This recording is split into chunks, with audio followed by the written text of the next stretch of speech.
Good morning.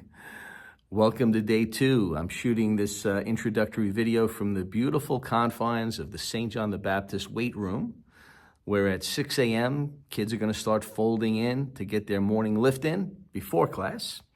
So I'm doing a little bit of multitasking today, but it's all good. So let's pick it up. So yesterday, we get introduced to these powerful first few introductory verses by the disciple that Jesus loved.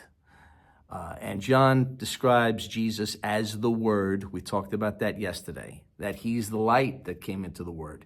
He wasn't just with God, he was God. He created all things.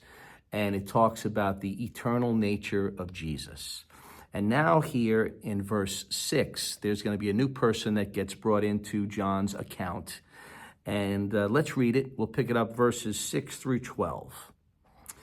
It says that God sent a man, John the Baptist, to tell about the light, so that everyone might believe because of his testimony. John himself was not the light. He was simply a witness to tell about the light. The one who is the true light and gives light to everyone was coming into the world. He came into the world. He came into the very world he created, but the world didn't recognize him. He came to his own people, and even they rejected him. But to all who received him and believed in his name, he gave them the right to become children of God. They are reborn, not with a physical birth resulting from human passion or plan, but a birth that comes from God. Wow. Okay, so I want you to think about this reflection today. What does it mean to be a child of God? And I hope I don't tweak somebody. I'm going to say something maybe a little controversial, but I want you to think about it. How many of you have heard the expression or the claim that we are all children of God, right? In a sense, I think with the intention of trying to show that there is no favoritism with God, that there's equality, that everyone has value. So one of the claims that is made is, hey, we're all God's children.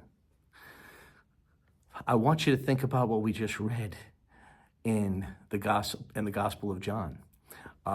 Gospel of John gives us a little bit of a different, not a little bit, a very different interpretation of that.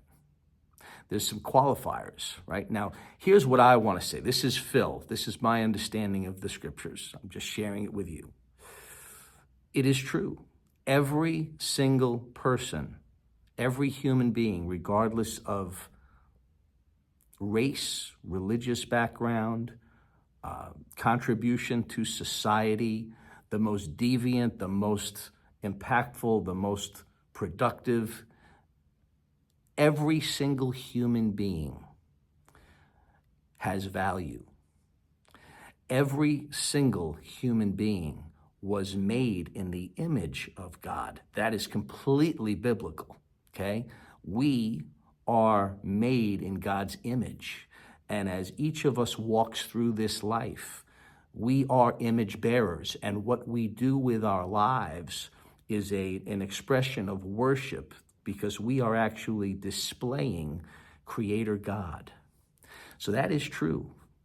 There is no impartiality as it relates to that. However, what John's talking about here, he's talking about something different. He's saying that to those who received him, what does it mean to receive Jesus? For those who believed in his name, what does it mean to believe in Jesus? And what John is talking about, he's talking about more than intellectual assent. Okay, like, oh yeah, I believe Jesus existed. Oh yeah, you might even say, I believe he was the Son of God. Okay, but what John is saying, there's something more. It's receiving this truth. It's believing this truth. And what John says is, to those who believed and received him, he gave them the right. He gave them the right to become children of God. So there's this idea of, it's not this rite of passage that just because we're born, we're children of God. No, the scripture's saying that there is a transfer from being, quite honestly, according to the scriptures, a rebel against God, which you can read in plenty of other portions, because all have sinned and fallen short of the glory of God. All of us have rejected his authority in the way we live our lives, right? We can often treat God like a genie in a bottle. We call on him when we need something, and when we don't, we tell him, get out of the way. Let me be God. Let me rule my own life. There's lots of ways that we run from God in the day-to-day, okay? And what John is introducing here is that there's something special. There's something deeper, and it's spiritual, because look at the end. I think it's verse 13. Not a birth as a result of human passion or plan, but a birth, a spiritual birth that comes from God.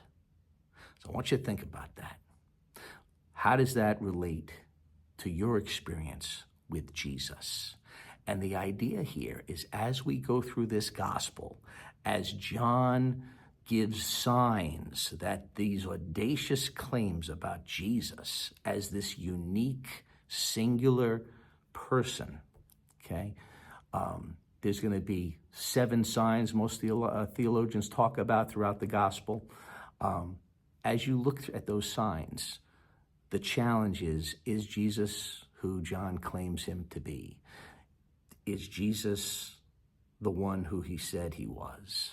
And if so, have I received that? Do I believe that? So with that, that's a lot to think about. And that's kind of the framework of this introduction to what I hope goes on within you over the next 40 days. So I got to get off because I hear kids already coming down the hallway. Love you guys. Make it a great day today.